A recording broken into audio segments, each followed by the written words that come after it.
नमस्कार, मैं doctor colonel Shishir Kumar हूँ। हड्डी रोग के विशेषज्ञ और जॉइंट और स्पाइन सर्जन हूँ। आज मैं आपको आर्थराइटिस के बारे में कुछ बताऊंगा। भगवान ने हमारे शरीर में जोड़ बनाए हैं जिसकी वजह से हम अपने हाथ और पांव मोड़ सकें और चल सकें या कई और तरह के कार्य कर सकें। इन जॉइंट्स के बीच में एक गद्दी होती है जिसको आर्टिकुलर कार्टिलेज कहते हैं।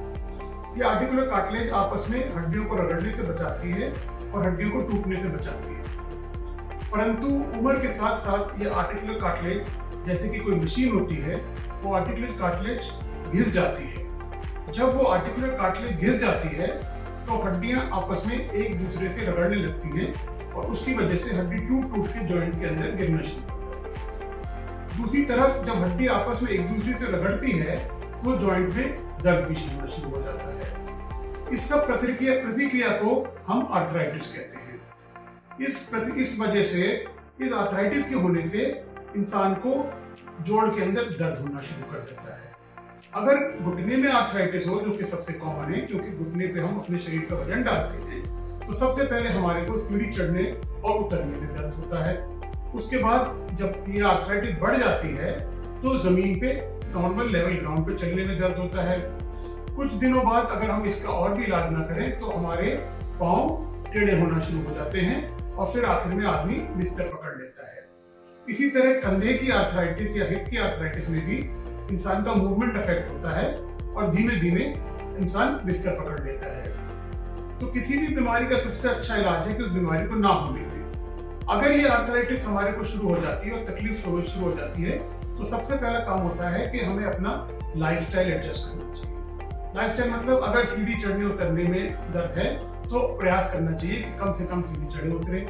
सबसे पहले वजन कम करें और घुटनों की एक्सरसाइज शुरू करें और गर्म पानी से घुटनों को सिकाई करें या घुटने के अंदर कोई सपोर्ट जैसे नी कैप या पट्टी बांधें। इन सब से भी अगर आराम नहीं होता है तो हमारे पास एक उपाय है कि हम एक दवाई शुरू कर सकते हैं जिससे दर्द में इम्प्रूवमेंट हो, या घुटने के अंदर लुब्रिकेशन बढ़ाने की या रमापन लाने की दवाई यूज कर सकते हैं, जिससे कि ये बीमारी थोड़े समय के लिए कम हो सकती है या इसकी स्पीड बढ़ने की स्पीड कम हो सकती है। अगर इससे भी आराम नहीं होता है इंसान को तो फिर हमारे को घुटने के अंदर कई तरह के इंजेक्शन आते हैं जो देते हैं, जो कि इस बीमारी से 4 से 6 महीने के लिए इससे आपको आराम आ सकता है।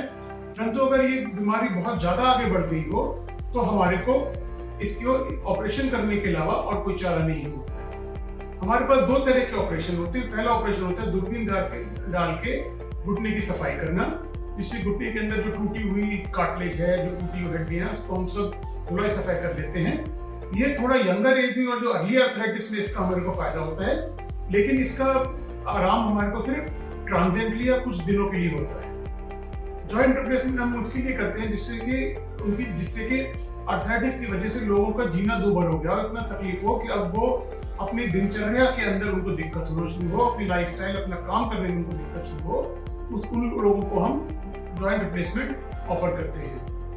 जॉइंट रिप्लेसमेंट के अंदर कुछ नहीं होता, बस हम एक घुटने को खोल के उसके अंदर जो गद्दी फटी हुई होती है उसको रिप्लेस करते हैं और हड्डी को काट के उसको घुमावदार करते हैं जिससे कि घुटना मुड़ सके।